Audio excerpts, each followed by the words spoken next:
नमस्ते। मेरा नाम राहुल शर्मा है। मैं पिछले 12 साल से ट्रक ड्राइवर हूँ। दिन भर शहरों और गांवों के बीच माल पहुँचाता हूँ। रात की ड्राइव मेरे लिए आम बात है, लेकिन उस रात कुछ ऐसा हुआ कि मैं आज तक नहीं भूल पाया। ये कहानी उस रात की है जब मुझे दिल्ली से हरियाणा का रूट लेना था।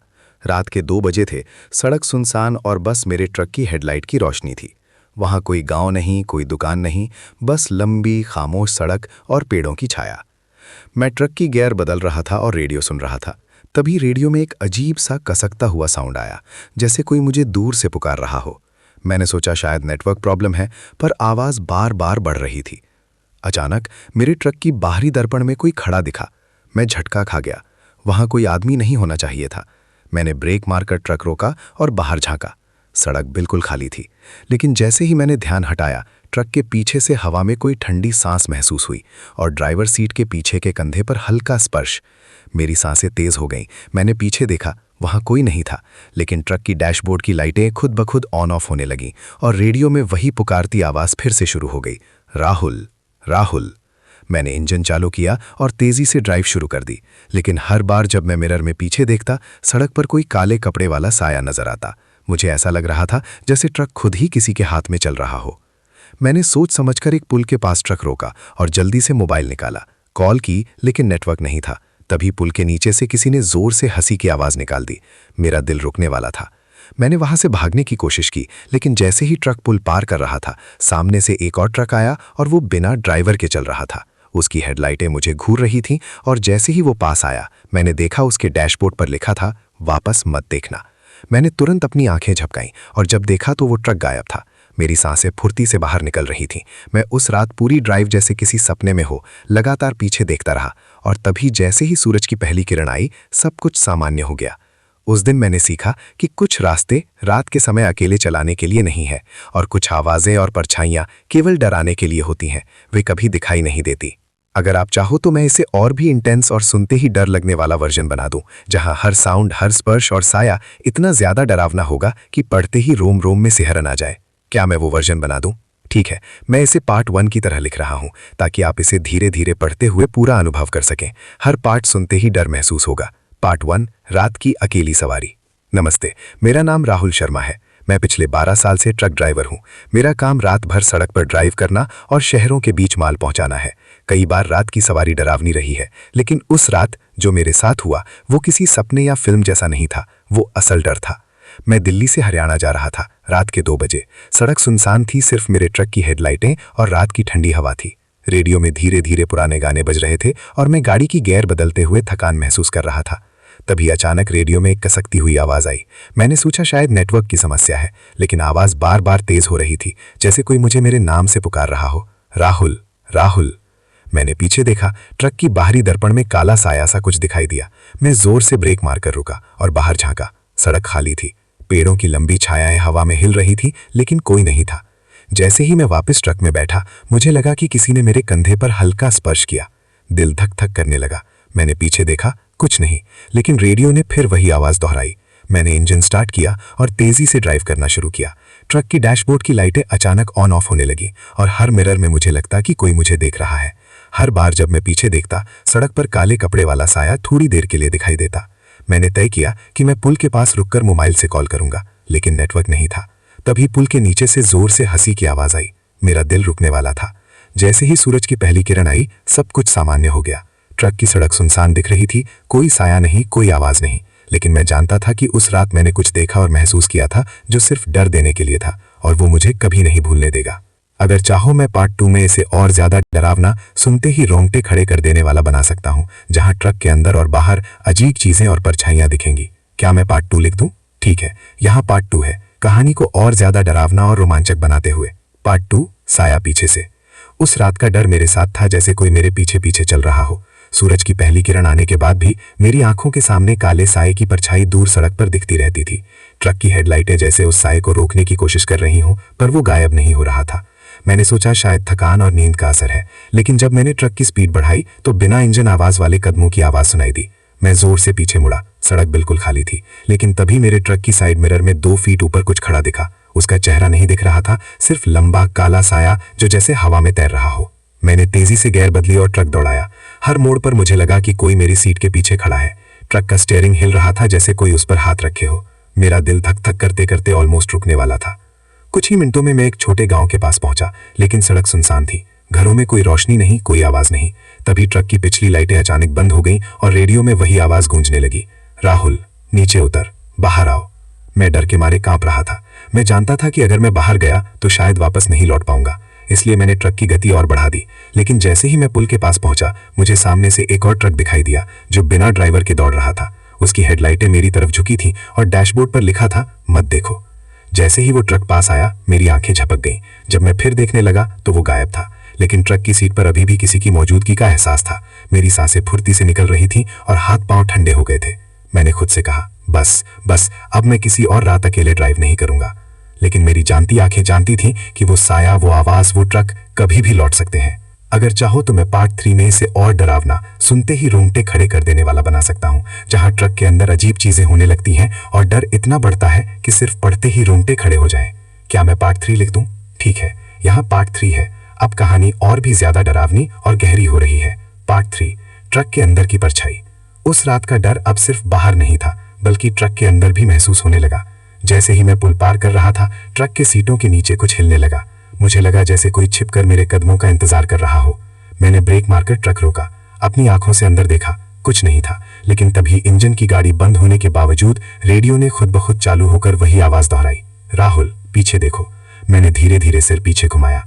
स्टीयरिंग के पास की सीट पर काला साया बैठा था, हल्का हिल रहा था जैसे सांस ले रहा हो। मेरा दिल रुक गया। मैं जोर से ट्रक की लाइट ऑन ऑफ कर रहा था, पर साया हिलना बंद नहीं कर रहा था। जैसे ही मैं जल्दी से गियर बदलकर ड्राइव करने लगा, स्टीयरिंग हिलने लगी और ट्रक अपने आप मोड़ लेने लगा। मुझे लगा कि किसी ने मेरे हाथ पकड़े हुए हैं। मैंने जोर से ब्रेक लगाया, लेकिन ट्रक रुकने के बजाय धीरे धीरे पीछे की तरफ चलने लगा। उस पल मेरी आंखों के सामने साइड मिरर में कुछ अजीब सा चेहरा दिखा। पूरा चेहरा काला, आंखें लाल और कोई मुंह नहीं। वो धीरे धीरे हिल रहा था, जैसे कह रहा हो, क्यों भाग रहे हो। मैंने ट्रक उतनी तेजी से दौड़ाया जितनी मैं कर सकता था, लेकिन हर मोड़ पर मुझे ऐसा लग रहा था कि साया मेरे ट्रक के अंदर मेरे पास खड़ा है और हर आवाज, हर कंपकपी उसी की वजह से थी। रास्ते पर कोई रोशनी नहीं थी, केवल पेड़ों की लंबी छायाएं और हवा में हिलती परछाइयां। मुझे समझ में आ गया कि ये रात अब मेरी नहीं रही। मैंने अपनी आंखें बंद की और जैसे ही पलकों को खोला, अचानक एक हाथ मेरी सीट के कंधे पर पड़ा। मैंने चिल्लाया, पर कोई जवाब नहीं। ट्रक की हेडलाइटें खुद ब खुद बंद हो गईं और वहां बस सन्नाटा और ठंडी हवा थी। उस रात मैंने सीखा कि सड़क पर अकेले चलना केवल ट्रैफिक का डर नहीं होता। कुछ चीजें ऐसी होती हैं जो सिर्फ देखने, महसूस करने और सुनने के लिए होती हैं, और यदि आप उनका सामना करते हैं तो कभी वापस नहीं लौटते। अगर चाहो तो मैं पार्ट 4 लिख दूं। अब कहानी और भी ज्यादा डरावनी हो जाएगी, जहां ट्रक पर पूरी तरह भूतिया घटनाएं घटने लगती हैं और रात के अनुभव इतने डरावने होंगे कि सिर्फ पढ़ते ही सिहरन उठे। मैं पार्ट 4 लिख दूं। ठीक है, यहाँ पार्ट 4 है। अब कहानी और भी डरावनी हो रही है, जैसे कि ट्रक पूरी तरह भूतिया हो गया हो। पार्ट 4, भूतिया रात और अंधेरे का पीछा। उस रात जैसे ही मैं ट्रक चला रहा था, मुझे लगा कि सड़क ने बदल लिया है। पेड़ों की छायाएं अब सिर्फ पेड़ नहीं रह गई थी, वे लंबे अजीब आकार के साए बन गए थे जो हर मोड़ पर मुझे घूर रहे थे। ट्रक की हेडलाइटें जैसे उन सायों को काट नहीं पा रही थी। रेडियो बार बार वही आवाज दोहरा रहा था, राहुल मत भागो। मैंने पीछे देखा, सड़क खाली थी, लेकिन मेरी साइड मिरर में अचानक किसी का चेहरा दिखाई दिया, पूरा काला, आंखें लाल और मुंह खुला नहीं। मैं जोर जोर से चिल्लाया, लेकिन आवाज बस ट्रक के अंदर गूंज रही थी। फिर अचानक ट्रक की सीट के नीचे से कोई हाथ बाहर निकला और धीरे धीरे मेरा कंधा छूने लगा। मैं चिल्लाया और ब्रेक मारने लगा, लेकिन जैसे ही ट्रक रुका, मैं महसूस कर सकता था कि साया अभी भी मेरे पास था, बैठा नहीं बल्कि तैर रहा था। मेरे ट्रक की गति खुद ब खुद बढ़ गई, गियर मेरी पकड़ से बाहर हो गया। मैं महसूस कर सकता था कि कोई मेरे हाथ पकड़ रहा है और मुझे पीछे खींच रहा था। तभी ट्रक के पिछले हिस्से से एक आवाज आई, धीरे गूंजते स्वर में, तुम हमारी सीमा पार कर गए। मैंने पीछे झांका, वहां कोई ट्रक, कोई सड़क, कुछ नहीं था, सिर्फ साया और अंधेरा। मैंने सूरज की ओर देखा, लेकिन जैसे ही पहली रोशनी की किरण आई, सब कुछ गायब हो गया। सड़क सामान्य दिख रही थी, ट्रक शांत था और रेडियो भी बंद। लेकिन मैं जानता था कि वो रात और वो साया मुझे छोड़कर नहीं गए थे, वे हमेशा मेरे पीछे रहेंगे, हर रात मेरी ड्राइव पर। मैंने तय किया कि मैं कभी भी अकेले रात में ट्रक नहीं चलाऊंगा, और उस रात की सन्नाटे और साये की यादें मेरे दिल और दिमाग में हमेशा जीवित रहेंगी। अगर चाहूं तो मैं पार्ट 5 लिख सकता हूं। अब कहानी और भी ज्यादा डरावनी हो जाएगी, जहां ट्रक पर भूतिया घटनाएं इतनी बढ़ जाएंगी कि सिर्फ पढ़ते ही आप डर से कांप उठेंगे, और रात की सड़क पर होने वाला सारा अनुभव आपके सामने जीवंत हो जाएगा। क्या मैं पार्ट 5 लिख दूं? ठीक है, अब कहानी अपने सबसे खतरनाक मोड़ पर पहुंच रही है। ये है पार्ट 5, आखिरी मोड़। मैंने कसम खा ली थी कि अब कभी रात में अकेले ट्रक नहीं चलाऊंगा, लेकिन ड्राइवर की जिंदगी में कसमों की कीमत ज्यादा नहीं होती, काम ही सबसे बड़ा सच होता है। 2 हफ्ते बाद फिर मुझे उसी रूट पर जाना पड़ा, दिल्ली से हरियाणा। वही हाईवे, वही पुल, वही सुनसान रास्ता। रात के ठीक 1:47 बजे थे। मैंने जानबूझकर रेडियो बंद रखा। इस बार मैं पूरी तरह सतर्क था। लेकिन जैसे ही मेरा ट्रक उस पुल के पास पहुंचा, इंजन की आवाज खुद ब खुद धीमी होने लगी। मैंने एक्सेलरेटर दबाया, कोई असर नहीं। सड़क पर अचानक धुंध फैलने लगी, इतनी घनी कि हेडलाइट की रोशनी भी उसमें घुस नहीं पा रही थी। और फिर मेरे ट्रक का इंजन बंद हो गया। पूरा अंधेरा, पूरा सन्नाटा। तभी पीछे से ठक ठक ठक, जैसे कोई ट्रक के दरवाजे पर दस्तक दे रहा हो।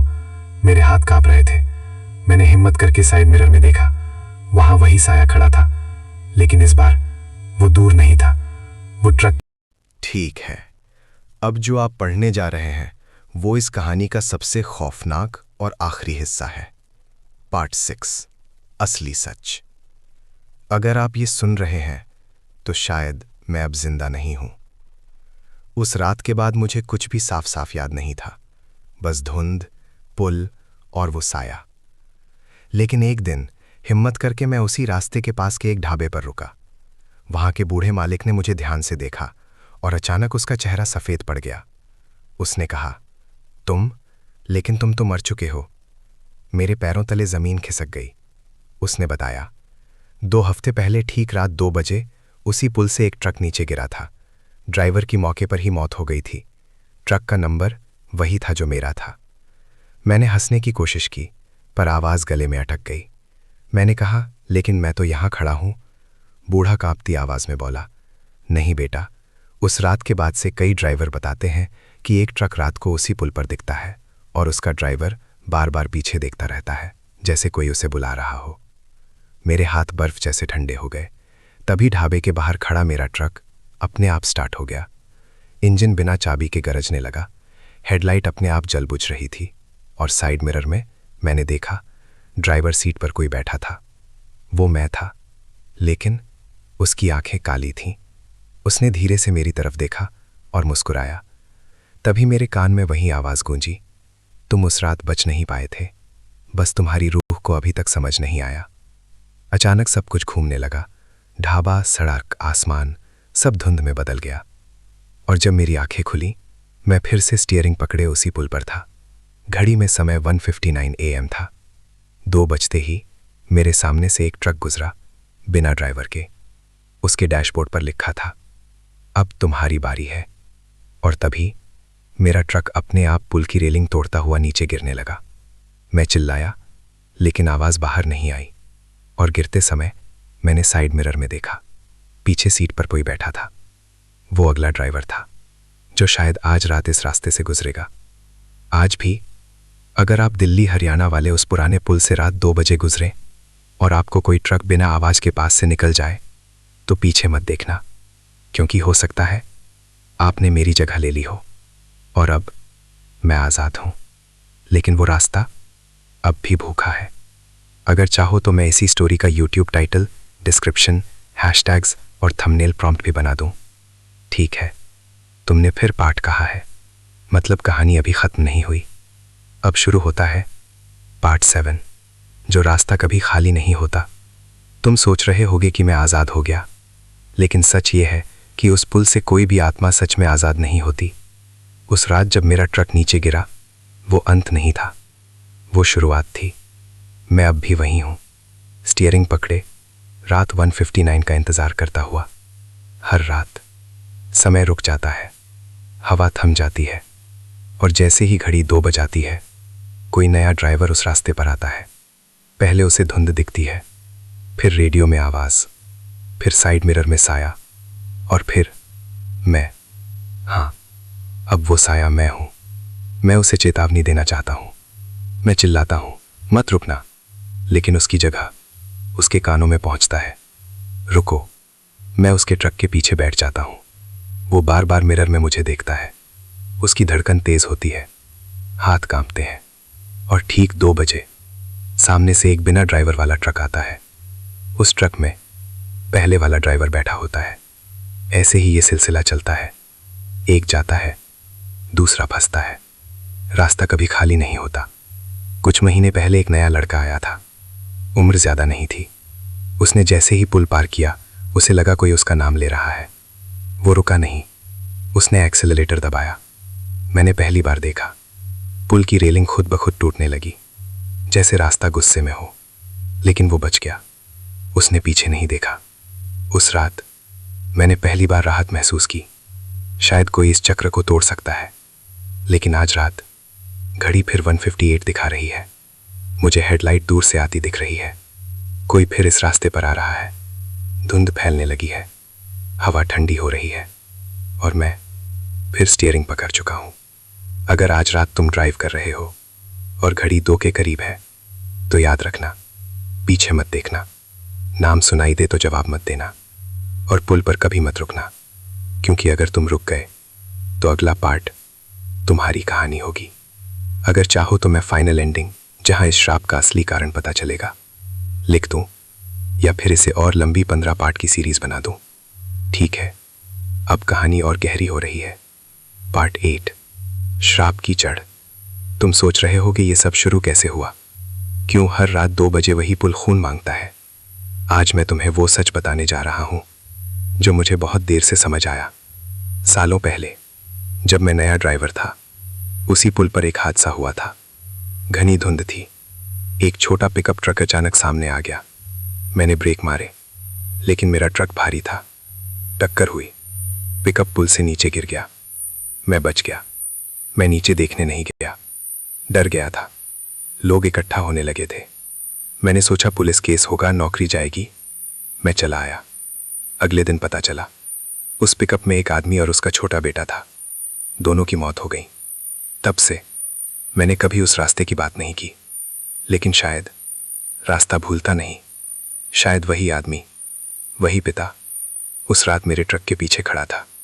वो मुझे नहीं, मेरी याद को पकड़ना चाहता था। और जब 2 हफ्ते पहले मेरा ट्रक पुल से गिरा, तो शायद वो बदला पूरा हुआ। लेकिन श्राप यहीं खत्म क्यों नहीं हुआ? क्योंकि मैं भी उस चक्र का हिस्सा बन गया। अब हर नया ड्राइवर उस डर को महसूस करता है जो मैंने उस परिवार को दिया था। हर साया, हर आवाज, हर पीछे मत देखना, वो सिर्फ डर नहीं है, वो अपराध बोध है। आज रात फिर घड़ी 159 दिखा रही है। मुझे दूर से एक ट्रक आता दिख रहा है, लेकिन इस बार मैंने तय किया है, मैं उसे बचाऊंगा, चाहे इसके लिए मुझे इस पुल में हमेशा के लिए खो जाना पड़े। हेडलाइट पास आ रही है, धुंध गहरी हो रही है। मैं स्टीयरिंग छोड़ रहा हूं। अगर आज कोई ड्राइवर इस रास्ते से सुरक्षित निकल गया, तो शायद मैं आखिरी बार 2 बजते देखूंगा और फिर सिर्फ सन्नाटा रह जाएगा। अगर तुम चाहो तो मैं पार्ट 9, अंतिम टकराव, जहां फैसला होगा कि श्राप खत्म हुआ या नहीं, लिख दूं। क्या कहानी को आगे बढ़ाना है? ठीक है, अब जो होने वाला है वही तय करेगा कि यह श्राप खत्म होगा या हमेशा चलता रहेगा। पार्ट 9, आखिरी टकराव। घड़ी 159 पर अटकी हुई थी। धुंध इतनी घनी कि हेडलाइट की रोशनी भी डरकर लौट रही थी। दूर से आती रोशनी अब साफ दिख रही थी। एक नया ट्रक, एक नया ड्राइवर, एक नई किस्मत। मैंने पहली बार स्टीयरिंग को कसकर नहीं पकड़ा, मैंने उसे ढीला छोड़ दिया। मैं उस ट्रक के पीछे प्रकट हुआ। ड्राइवर जवान था, उसकी आंखों में वही डर था जो कभी मेरी आंखों में था। रेडियो अपने आप चालू हुआ। आवाज गूंजी, पीछे देखो। मैंने पूरी ताकत लगाई, आवाज बदलने की कोशिश की और अचानक रेडियो से निकला, मत रुकना। ड्राइवर चौंका। उसने ब्रेक दबाने की बजाय एक्सेलरेटर दबा दिया। पुल पास आ रहा था। घड़ी 2 होने वाली थी और तभी सामने से वही बिना ड्राइवर वाला ट्रक प्रकट हुआ। उसके अंदर बैठा था वो आदमी जिसकी गाड़ी से सालों पहले टक्कर हुई थी। उसकी आंखें अब लाल नहीं थीं, बस गहरी खाली। उसने मेरी तरफ देखा। पहली बार उसकी नज़र में गुस्सा नहीं था, बस सवाल था। मैं चिल्लाया, मुझे माफ़ कर दो। उस पल समय जैसे रुक गया। घड़ी 2 पर टिक गई। नया ड्राइवर पुल पार कर चुका था। वो नहीं रुका, वो पीछे नहीं देखा। और तभी सामने वाला ट्रक धीरे धीरे धुंध में घुलने लगा। उस आदमी की आकृति भी फीकी पड़ने लगी। उसने आखिरी बार मेरी तरफ देखा और धीरे से सिर झुका दिया। फिर सब कुछ गायब। धुंध हटने लगी, हवा चलने लगी। घड़ी 2:01 हो गई। मैंने नीचे देखा। मैं पुल पर खड़ा नहीं था। मैं उसी जगह था जहां मेरा ट्रक सालों पहले गिरा था। नीचे टूटा हुआ ट्रक पड़ा था, जंग लगा हुआ, और उसके पास 2 छोटी सी कब्रें थीं। मैंने पहली बार हल्कापन महसूस किया, जैसे कोई बोझ उतर गया हो। शायद श्राप खत्म हो गया था, शायद रास्ता अब खाली रहेगा। लेकिन आज भी कुछ ड्राइवर कहते हैं, कभी कभी 159 पर, उस पुल पर धुंध छा जाती है। रेडियो में हल्की सी आवाज़ आती है, मत रुकना। डराने के लिए नहीं, बचाने के लिए। अगर वो आवाज़ सुनो तो समझ जाना, किसी ने अपनी गलती की कीमत चुका दी है, और अब वो सिर्फ चेतावनी है। अगर चाहो तो मैं इसका final YouTube title, description, hashtags और थंबनेल प्रॉम्प्ट भी बना दूं, ताकि ये पूरी सीरीज़ वायरल हो सके। ठीक है, तुमने फिर पार्ट कहा है, मतलब कहानी अभी पूरी तरह ख़त्म नहीं हुई। अब शुरू होता है पार्ट 10, आखिरी गवाही। मैंने सोचा था सब खत्म हो गया, श्राप टूट गया, रास्ता आज़ाद हो गया। लेकिन कुछ कहानियाँ पूरी तरह ख़त्म नहीं होती, वे बस रूप बदल लेती हैं। उस रात के बाद कई महीने बीत गए। कोई हादसा नहीं हुआ, कोई धुंध नहीं छाई, कोई रेडियो में फुसफुसाहट नहीं आई। फिर एक दिन एक ट्रांसपोर्ट कंपनी के मालिक ने पुलिस में रिपोर्ट दर्ज कराई। उनका एक ट्रक रहस्यमय तरीके से गायब हो गया था। आखिरी लोकेशन वही पुराना पुल, रात 1:59। ड्राइवर ने अपने दोस्त को आखिरी वॉइस मैसेज भेजा था। उसमें सिर्फ इतना कहा, भाई यहाँ धुंध बहुत है और रेडियो अपने आप चालू हो गया है। मैसेज वहीं कट गया। अगले दिन ट्रक पुल के नीचे मिला। ड्राइवर सीट खाली थी, कोई खून नहीं।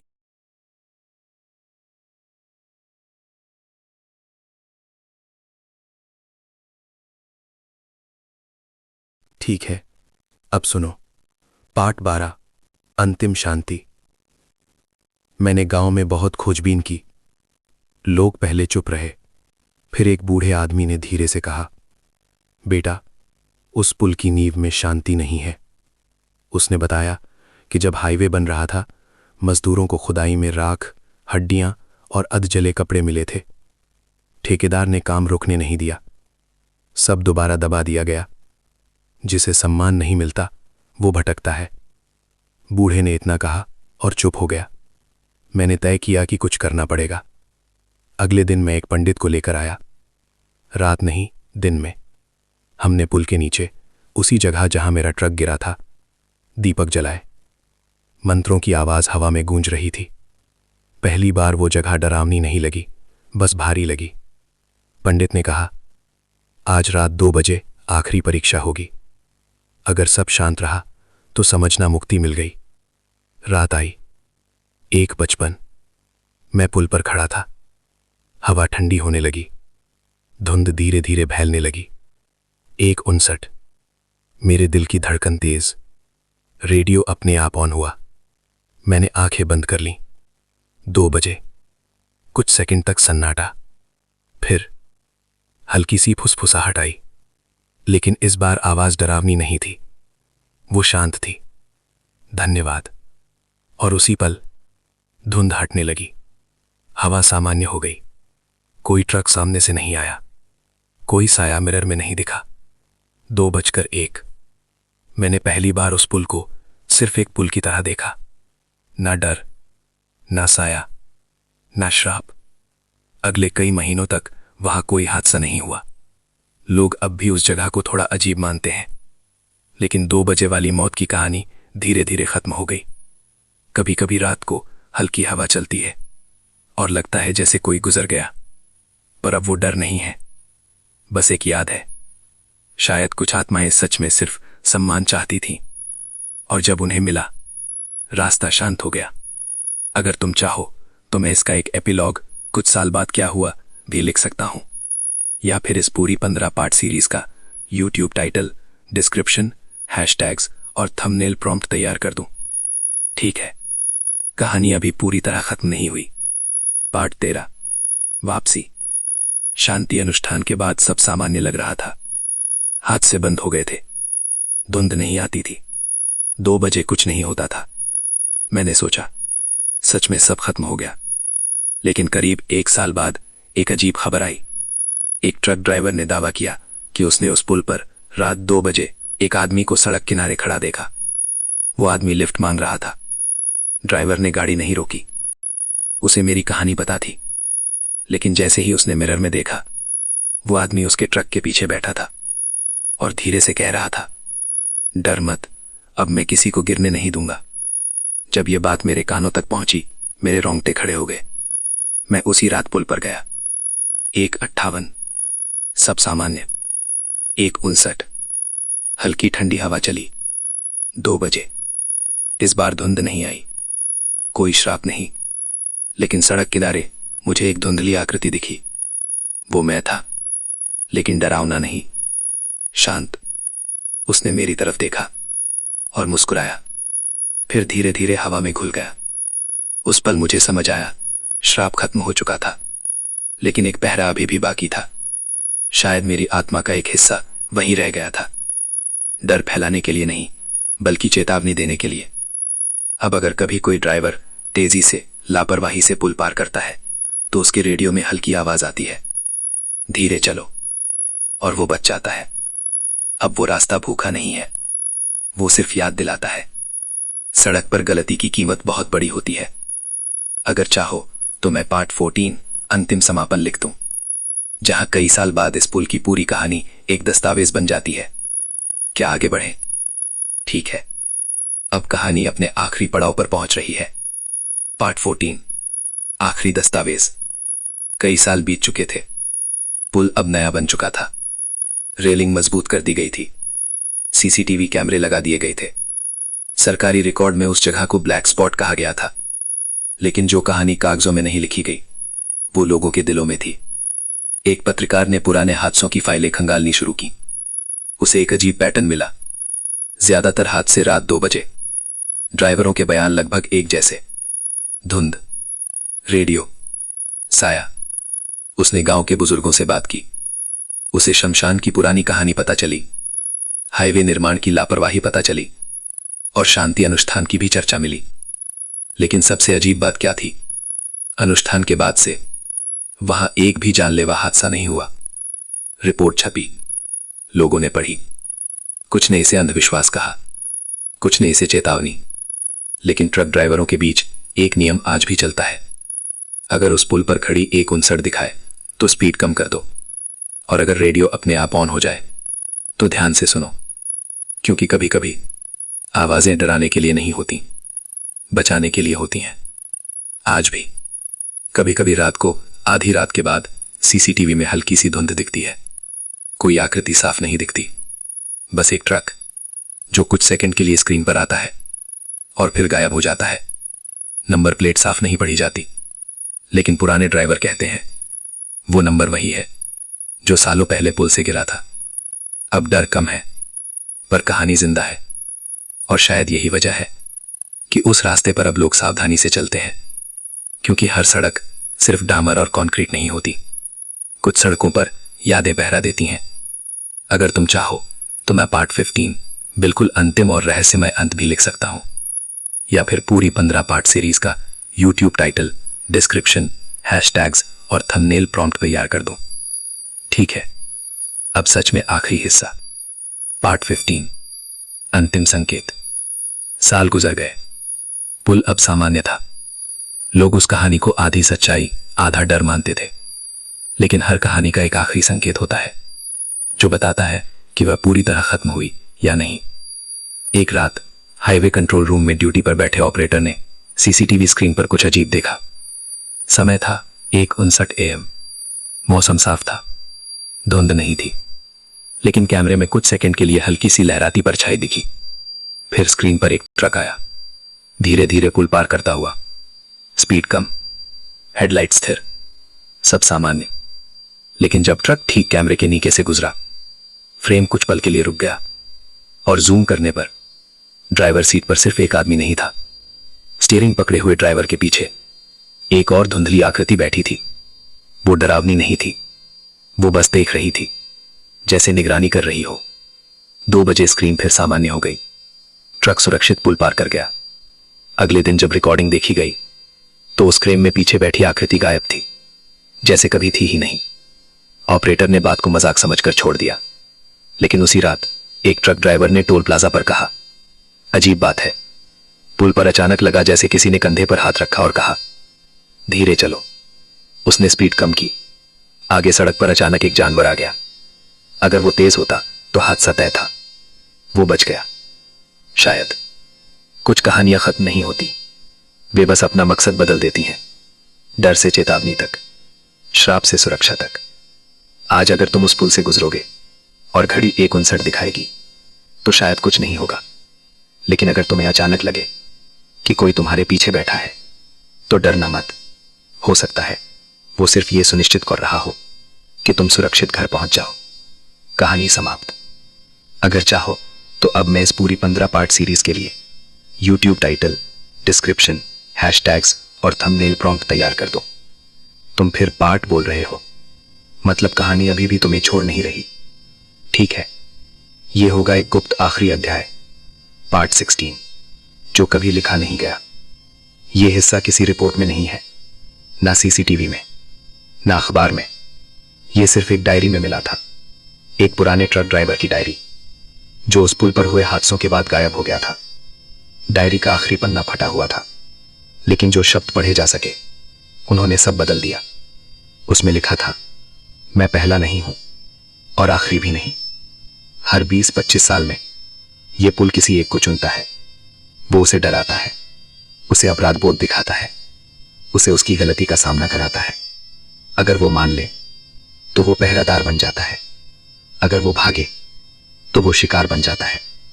डायरी में एक और बात थी, 2 बजे सिर्फ समय नहीं है, वो दरवाजा है। किस चीज का दरवाजा? शायद उस दुनिया का जहां अधूरी बातें जमा हो जाती हैं, जहां सड़कें याद रखती हैं किसने क्या किया, जहां पुल सिर्फ कंक्रीट नहीं होते बल्कि सीमाएं होते हैं।